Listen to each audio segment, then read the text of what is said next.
Sëriñ Abdullah daf ma ni Cheikh ma ni ko am mu ni ma toppatool affaire archive seetal nii rekk li ñu xalaat ni ma ndax def ci bari yuñ ci def te jubul mu ni ma te danaa la abal sax ay copie lettre yoo xam ni ci sa papa lu jóge mooy bi ñu tegee loxo sa maam Cheikh Anta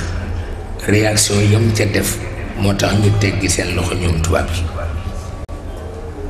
mu ni ma demoon nañu ba defe ni sëñ Babacar dana boole tarixa yi fi nekk yëpp xarit tubaab yi fekk bàyyiwuñu sa maam Cheikh Anta doon na ko def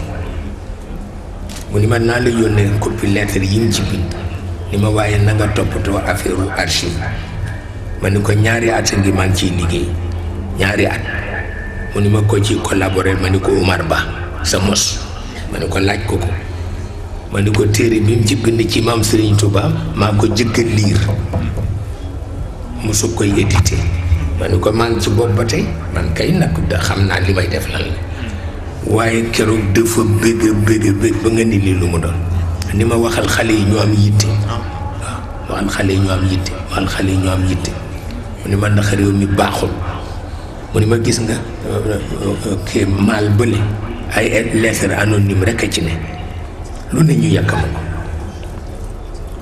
ay lettre anonyme rek ne buñ ma bëggee xas dañ ma naan fali loolu gën mës nga gis ko nit nga naan ko sa kilifa la gën foog ko ma sa kilifa wallaay ndeysaan bu li ma ko wax loolu kenn mës ko gis